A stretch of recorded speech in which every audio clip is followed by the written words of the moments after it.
Assalamualaikum warahmatullahi wabarakatuh. Waalaikumsalam.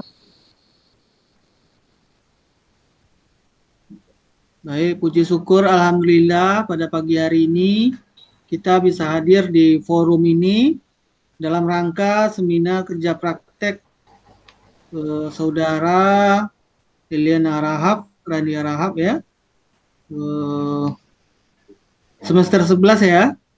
Ya, Pak. Baik, semoga seminar ini nanti bisa berjalan dengan baik sehingga kita mendapatkan manfaat dari apa-apa saja yang akan disampaikan oleh saudara Randi nantinya. Salawat dan salam tak lupa pula kita hadiahkan kepada junjungan alam, yakni Nabi besar kita Muhammad Sallallahu Alaihi Wasallam dengan mengucapkan Allahumma sholli ala Sayyidina Muhammad wa ala ali Sayyidina. Baik, pada seminar kerja praktek ini ada 3 sesi yang akan kita lewati. Sesi pertama itu sesi presentasi lebih kurang 15 menit oleh saudara Randi akan menyampaikan hasil-hasil yang didapat selama melakukan kerja praktek. Kemudian sesi kedua, sesi tanya jawab antara saudara Randi dengan penguji. Nah, tetapi pada kesempatan ini saya harapkan juga rekan-rekannya untuk bertanya ya. Nah, jadi penilaian kerja praktek ini nantinya makin banyak rekan yang bertanya, makin baguslah laporannya ya, termasuk dalam kategori penilaian nanti. Jadi saya harapkan partisipasi dari rekan-rekan yang ikut di dalam forum seminar kerja praktek saudara Randi. Kemudian sesi ketiga yaitu sesi penutup atau penentuan apakah saudara Randy dinyatakan lulus atau tidak atau bagaimana nantinya ya, atau nanti ada perbaikan-perbaikan laporan kerja praktek sehingga hasilnya lebih optimal. Baik, untuk menghemat waktu kita langsung aja ke apa ya, ke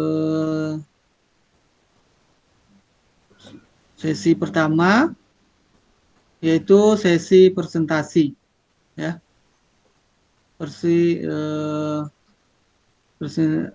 Presentasi lebih kurang 15 menit. Kamu udah siap Randy? Udah, Pak. Nah, kalau udah siap silakan. Langsung saja nih, Pak. Iya langsung. Ya mukadimah langsung. Baik, Assalamualaikum warahmatullahi wabarakatuh. Waalaikumsalam. Warahmatullahi Waalaikumsalam wabarakatuh. warahmatullahi wabarakatuh. Waalaikumsalam warahmatullahi wabarakatuh. Alhamdulillah, pada pagi hari ini kita masih diberi kesempatan untuk menghadiri hasil seminar kerja praktek saya. Yang pertama, marilah kita panjatkan puji dan syukur kepada Allah Subhanahu wa Ta'ala. Yang lalu kita hadiahkan juga kepada Nabi besar kita Nabi Muhammad SAW, di mana beliau membawa kita dari alam kegelapan menjadi alam penerang yang seperti sekarang ini. Yang saya hormati Bapak pembimbing saya, Bapak M. Nur, dan yang saya hormati juga rekan-rekan sekalian yang turut hadir di seminar saya ini.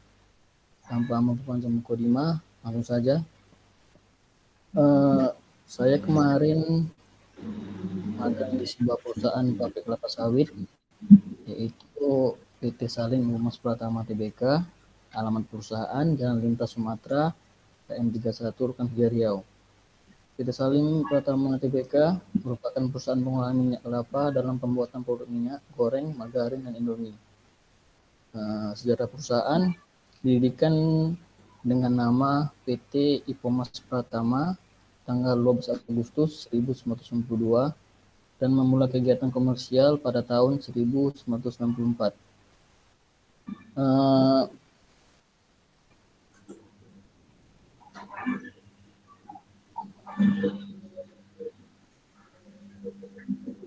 produk yang dihasilkan yaitu terutama minyak SPO, crude palm oil, kemudian diproses lagi bisa menjadi simas, minyak, minyak bimoli atau minyak goreng, Indomie, dan masih banyak lainnya.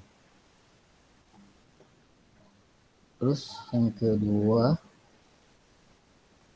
langsung saja masuk pada metode.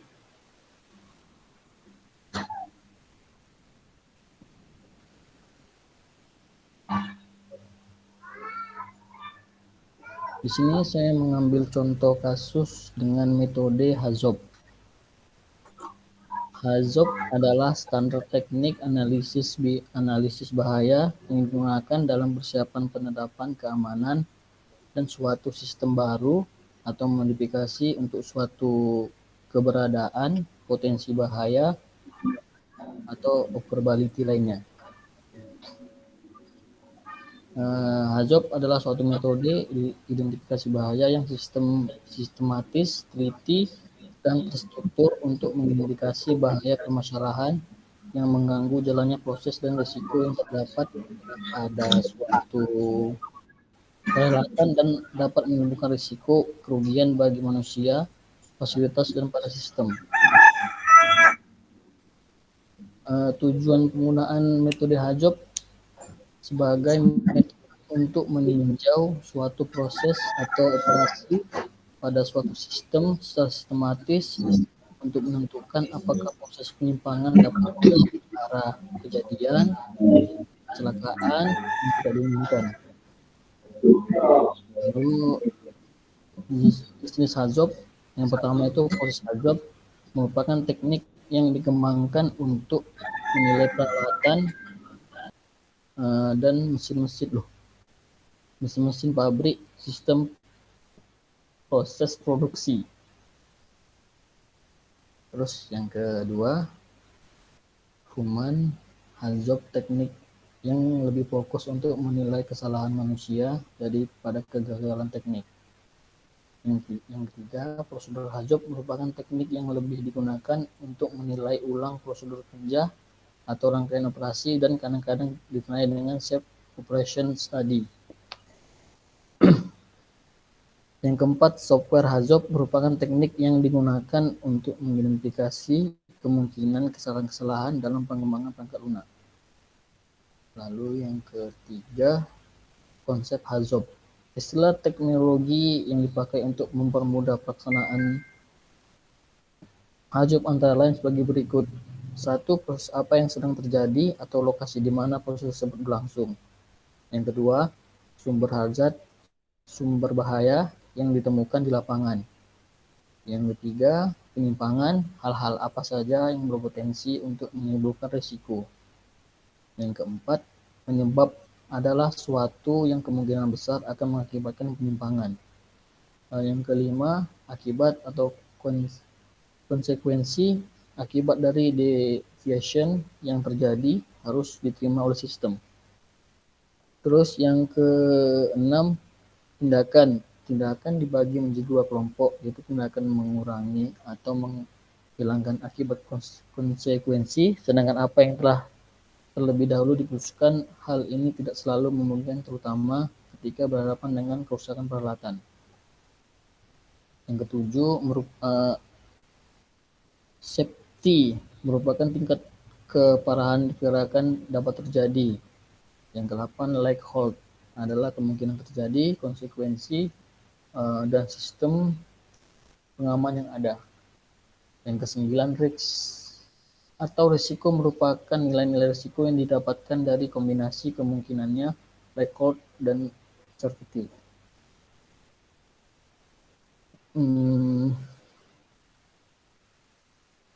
Yang ke-4, identifikasi HAZOP. Yang pertama, langkah-langkah untuk melakukan identifikasi dengan HAZOP atau worksheet dan risk assessment adalah sebagai berikut. Yang pertama, mengetahui urutan proses yang ada pada area penelitian. Yang kedua, mengidentifikasi hazard yang ditemukan pada area penelitian.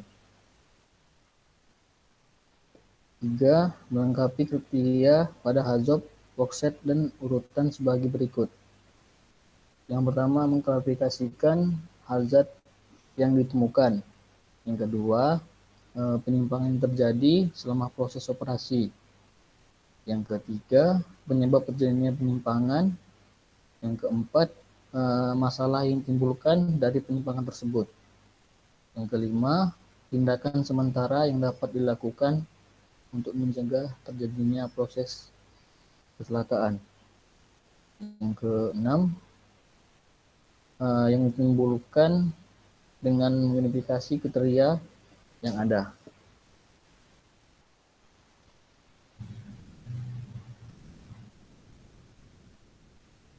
Di sini terdapat 12 stasiun yang ada.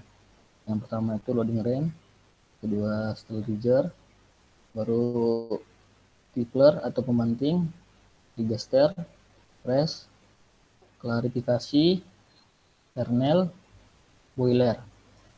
Setiap proses selalu menimbulkan setiap bahaya yang terjadi, maka dari itu perusahaan selalu membuat sebuah peringatan atau tanda untuk mengingatkan karyawan agar berhati-hati dalam bekerja.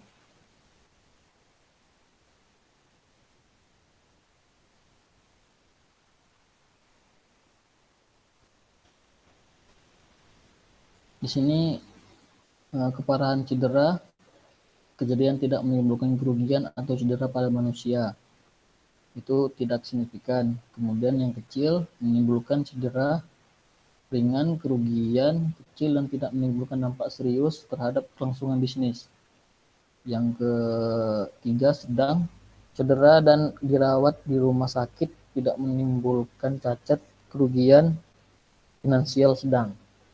Yang keempat itu berat, menimbulkan cedera parah dan cacat, tetap dan kerugian finansial besar serta menimbulkan dampak serius terhadap kelangsungan usaha. Yang kelima itu bencana, mengakibatkan korban meninggal dan kerugian parah bahkan dapat menghentikan kegiatan usaha selamanya. Kemudian hasil kerjanya tidak menyebabkan kehilangan hari kerja, masih dapat bekerja pada hari atau shift yang sama, kehilangan hari kerja di bawah 3 hari, kehilangan hari kerja 3 hari atau lebih, kemudian kehilangan hari kerja selamanya atau meninggal.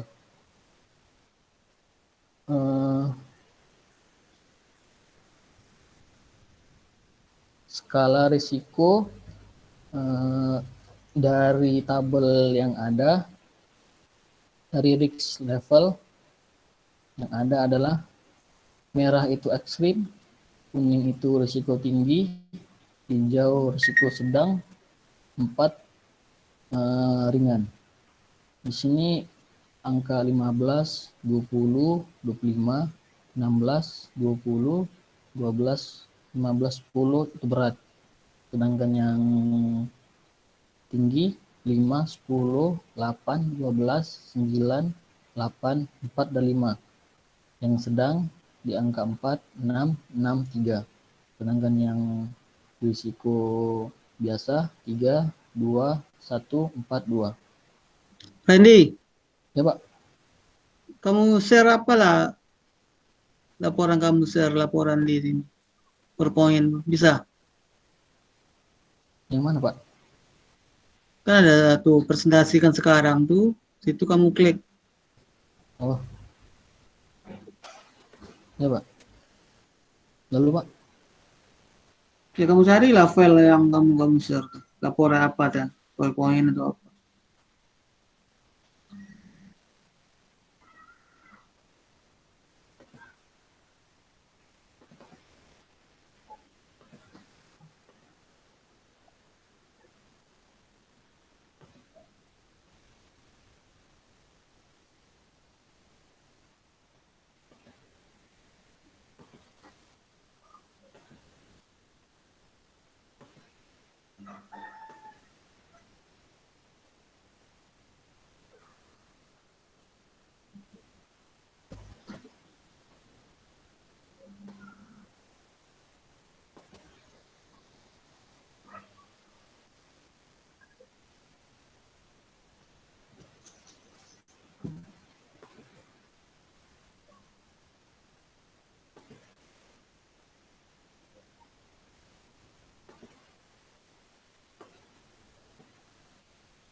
File kamu pakai di komputer kamu ada enggak file apa?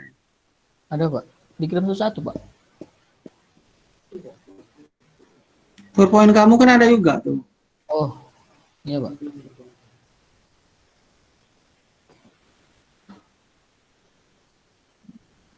Mana?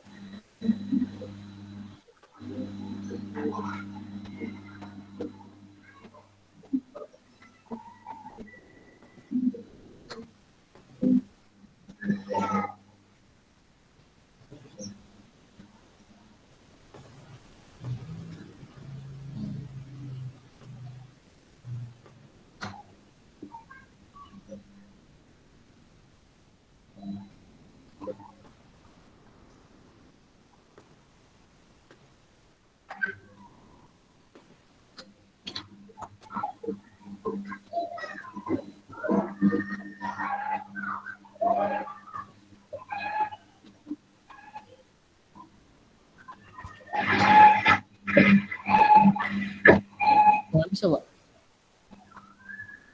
Ya udah, kamu lanjutkan aja lah. Ya Pak.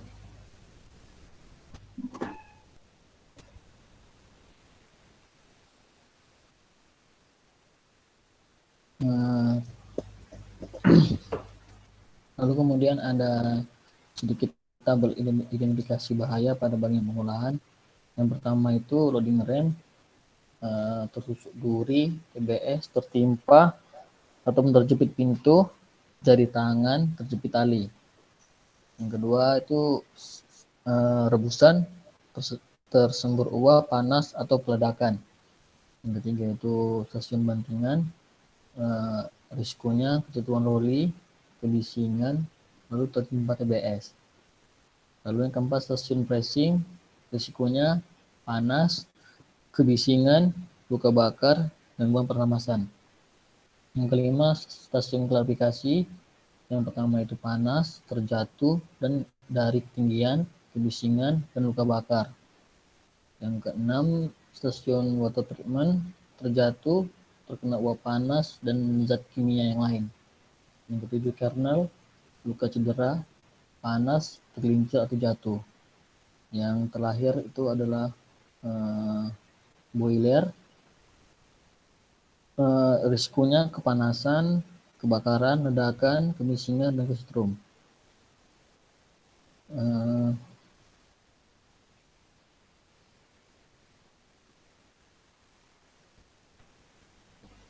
Lalu kemudian hasil kriteria black hole yang jarang terjadi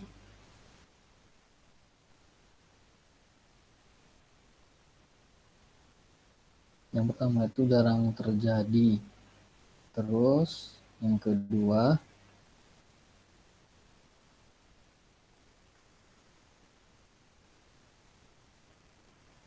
sering terjadi.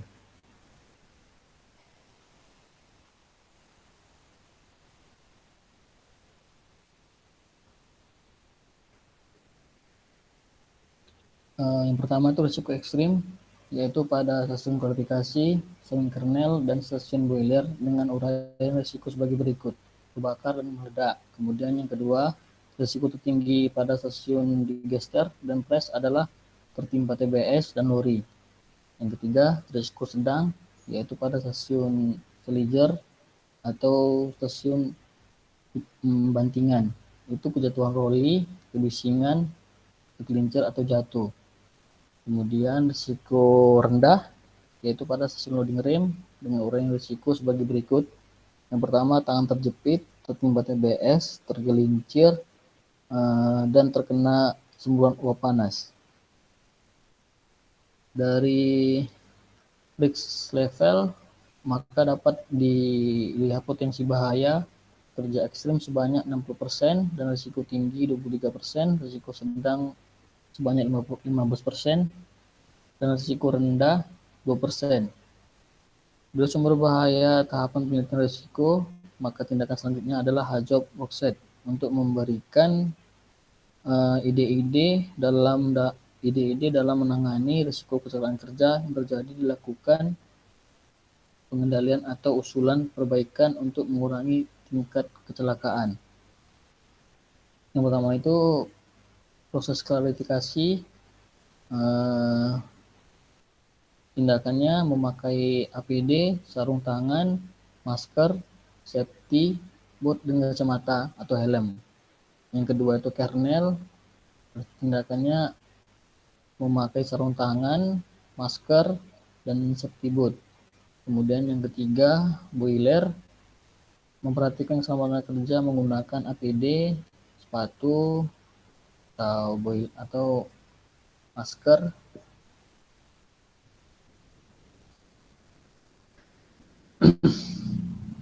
Terus lalu stasiun klarifikasi yaitu pemisahan kasar dari pasir, penyaringan, minyak, dan vibrating screen. Pemisahan sebagian minyak dari stasiun tersebut dengan pemisahan minyak dengan gaya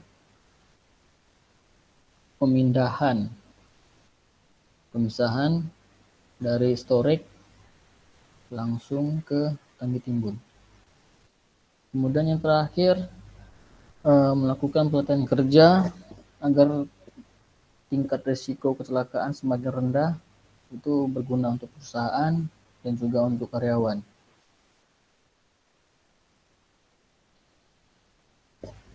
Baik, saya rasa hanya itu yang bisa saya sampaikan.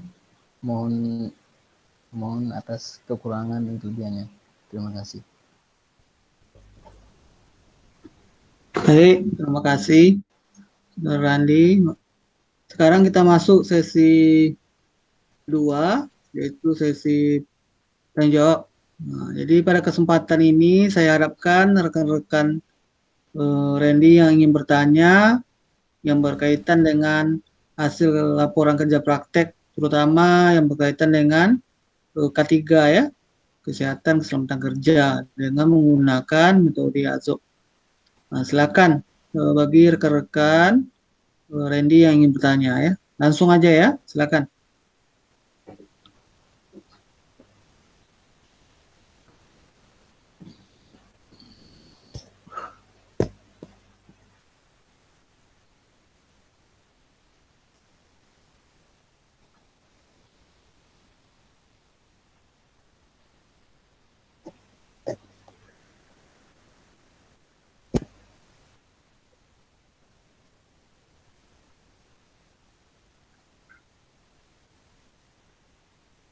Ada yang bertanya?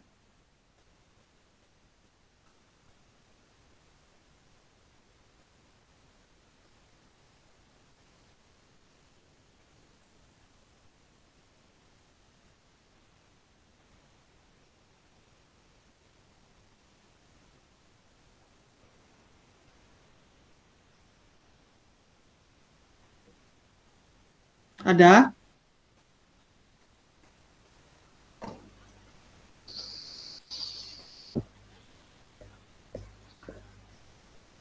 Kalau nggak ada yang mau tanya nih, ulang nih si Randy apa seminar lagi. Kita nggak ada yang tanya.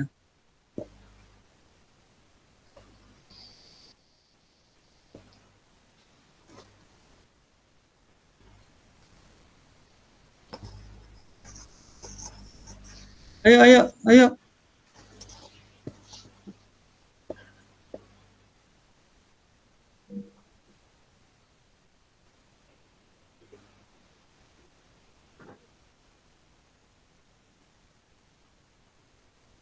Silakan Randy, diminta kepada rekan-rekannya untuk memberikan saran atau kritikan atau pertanyaan. Silakan. Ya, Pak. Tolong kawan-kawan yang ingin bertanya atau mengasih saran atau apalah, tanyakanlah pada saya.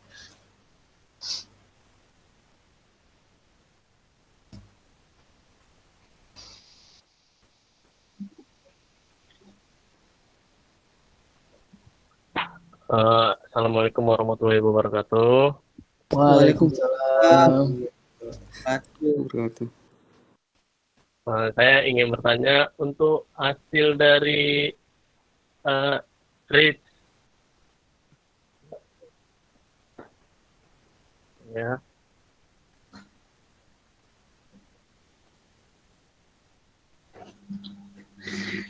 Untuk hasil dari risk matrix itu apa dia? Hasil apa? Hasil dari pengelolaan dari Hadoop ini.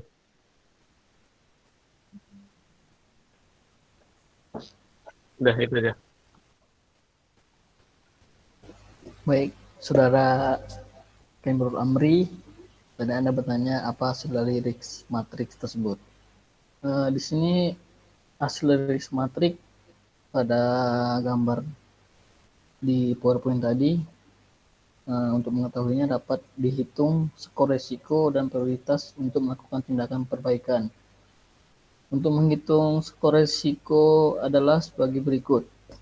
Yang pertama, skor blackboard consequential.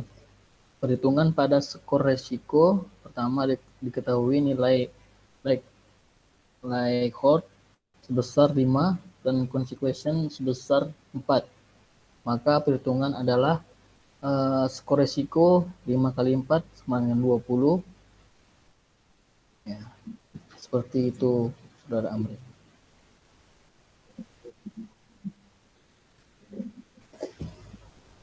Ya, mungkin masuk rekannya tadi tuh, setelah melakukan perhitungan risk matrix atau matriks risiko, apa yang bisa kita peroleh? Misalnya gini, kategorinya apa gitu, berdasarkan studi kasus di perusahaan ini. Jadi hasil risk matrixnya, kan nanti kan ada tuh kategorinya, risikonya, misalnya ekstrim, tinggi, atau menengah, rendah. Nah, kalau di laporan ini macam mana? Silakan jelaskan. Oh, kalau di laporan saya, Pak, itu yang pertama risiko ekstrim, ya itu pada area stasiun klarifikasi, stasiun kernel atau boiler dengan uraian risiko sebagai berikut: kebakaran, ledakan, kebisingan. Yang kedua, risiko tinggi seperti di stasiun digester dan stasiun pres dengan uraian risiko tertimpa TBS dan lori. Terus yang ketiga, risiko sedang itu terjadi pada stasiun rebusan atau bantingan, yaitu kejatuhan roli dan kebisingan. Kemudian yang keempat, risiko rendah, yaitu pada stasiun loading rim, tangan terjepit atau tertimpa TBS, tergelincir. Maka potensi bahaya kerja ekstrim sebanyak 60%, dan risiko tinggi 23%, risiko sedang sebanyak 5%, dan risiko rendah sebanyak 2%. Itu Pak jawaban Pak. Jawaban dari saya Pak.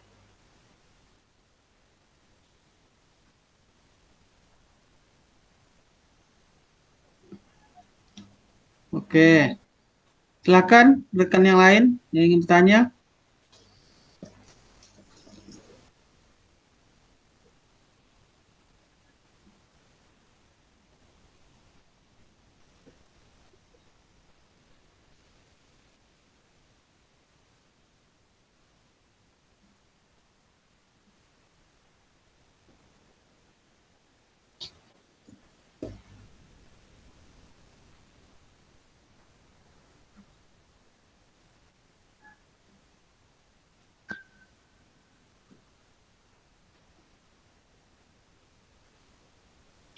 Baik, kalau nggak ada rekan yang bertanya, saya bertanya dulu. Nah, jadi tadi kan udah dapat tuh hasilnya di materi risikonya, bahwa ada kategorinya yang ekstrim, tinggi, terutama yang di ekstrim. Yang nanti coba jelaskan kecelakaan atau stasiun kerja yang kategori ekstrim itu, ekstrimnya seperti apa, kemudian bagaimana usulan pencegahannya, ya, usulan terutama yang berkaitan dengan ketiga ya. Silakan. Eh, risiko ekstrim Pak ya. Iya. Itu yang terjadi pada area klarifikasi Pak, passing kernel dan boiler.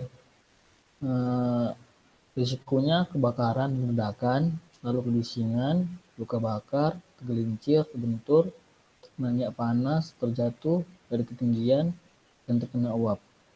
Eh, identifikasi masalahnya, sumber dari apa itu Pak? Hazardnya yang pertama jelas kondisi lingkungan Pak. Yang kedua sikap kerja, kondisi lingkungan kerja, tidak menggunakan APBD, penumpukan bahan kimia. Yang ketiga kondisi lingkungan kerja, temperatur yang tinggi. Kalau dari perusahaan sendiri Pak, itu menyediakan APD, sarung tangan, masker, safety boot, kacamata, helm, pagar pengaman. Itu aja sih Pak. Gitu-gitu aja ya. Ya Pak. Oke. Cuma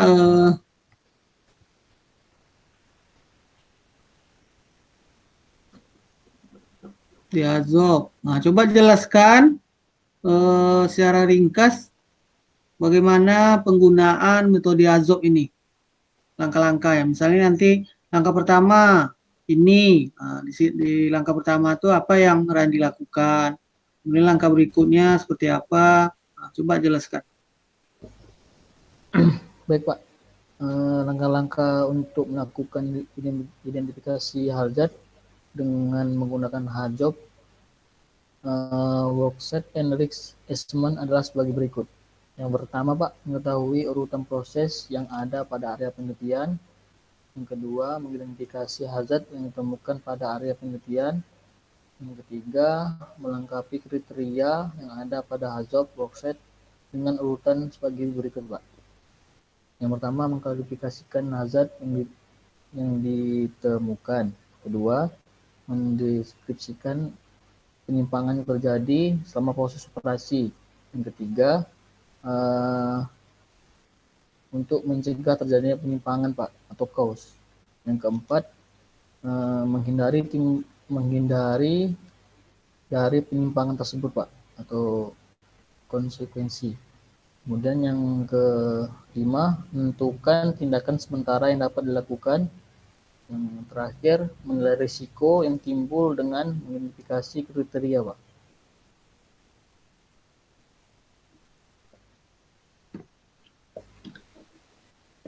Kan udah dijelaskan tadi itu langkah-langkah Azov-nya. Masuk Bapak tuh di setiap langkah itu apa yang dilakukan. Ngapain gitu. Berdasarkan laporannya ini.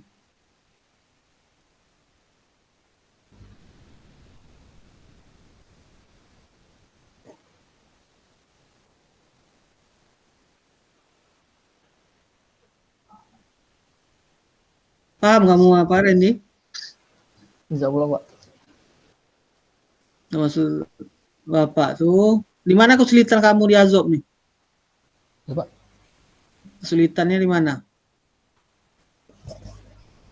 Di yang bawa bilang tadi Pak.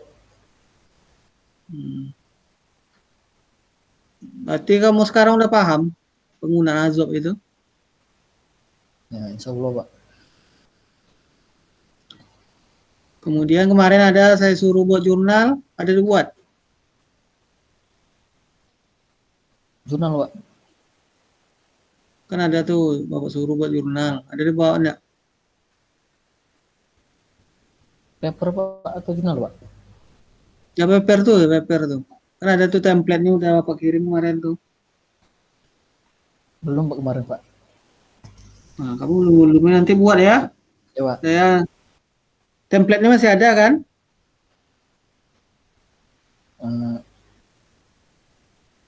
Bentar Pak, saya cek dulu Pak. Nanti cek ya. Ya Pak. Baik,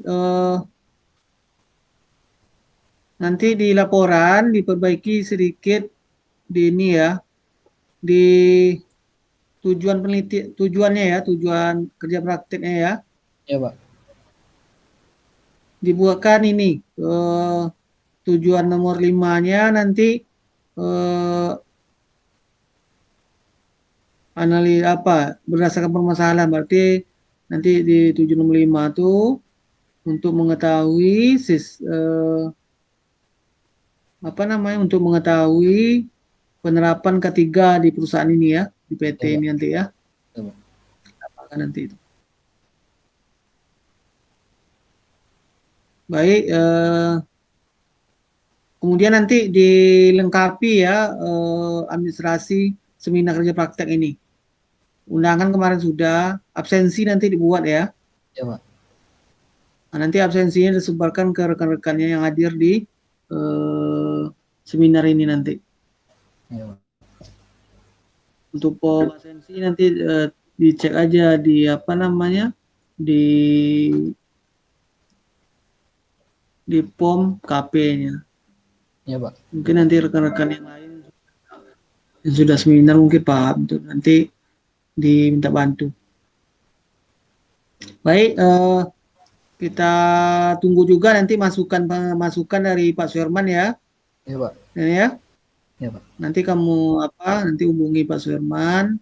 Ada enggak perbaikan laporan yang mesti dilakukan, sehingga laporan ini nanti bisa diperbaiki kalau misalnya ada revisi gitu ya. Ya, Pak.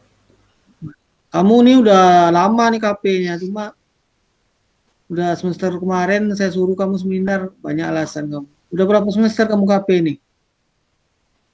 3, Pak. Udah lama kali udah saya suruh seminar, kamu pula nggak mau seminar. Ya, nanti tolong diperbaiki.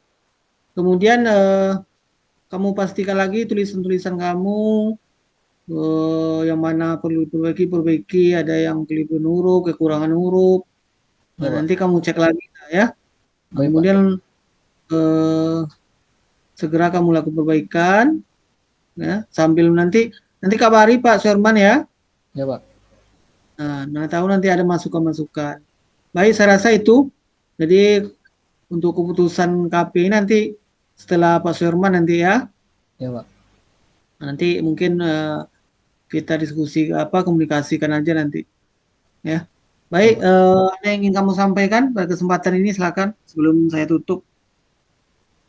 Ya, terima kasih untuk teman-teman yang bisa hadir meluangkan waktu untuk melihat seminar KP saya. Saya ucapkan terima kasih. Bisa saja, Pak. Baik, terima kasih. Saya mengucapkan terima kasih kepada Surandi dan rekan-rekannya yang sudah hadir di forum ini dalam rangka seminar kerja praktek ya, yang sudah dilalui oleh Randi. Nah, pada penutup ini untuk hasil menunggu dulu dari Pak Suherman apakah nanti ada perbaikan atau masukan dari Pak Suherman selaku penguji juga di seminar kerja praktek ini ya. Jadi saya juga penguji, nah kemudian nanti ada penguji Pak Suherman juga. Nah, nanti kita lihat hasilnya ya, mudah-mudahan lulus lah ya. Ya, Pak. Intinya seminar kerja praktek ini sebenarnya bukan mencari kesalahan, tetapi bagaimana pertanggungjawaban yang kerja praktek ya terhadap laporan yang dibuat. Benar nggak laporan kerja prakteknya dilakukan dengan baik atau tidak. Baik, untuk akhirnya kita masuk ke sesi terakhir penutup. Mari kita sama-sama membacakan hamdalah ya. Alhamdulillahirabbil alamin.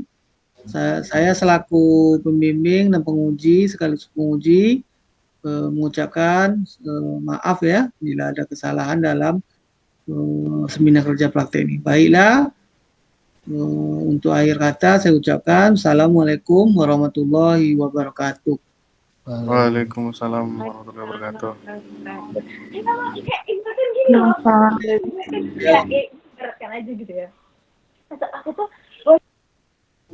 Ya silakan ya, boleh keluar silakan. Ya, Pak.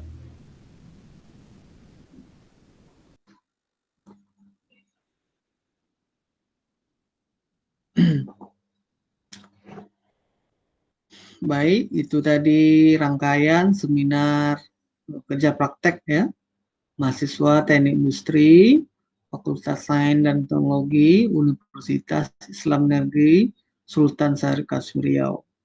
Biasanya seminar kerja praktek ini dilakukan dalam 3 sesi, yaitu sesi pertama itu sesi presentasi oleh mahasiswa yang kerja praktek lebih kurang 15 menit. Kemudian sesi kedua sesi tanya jawab antara mahasiswa kerja praktek dengan tim penguji.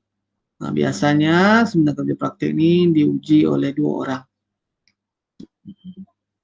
Kemudian sesi ketiga itu sesi penutup atau penentuan apakah seminar kerja praktek atau laporan kerja praktek yang dibuat oleh mahasiswa tersebut dinyatakan layak atau tidak. Ya.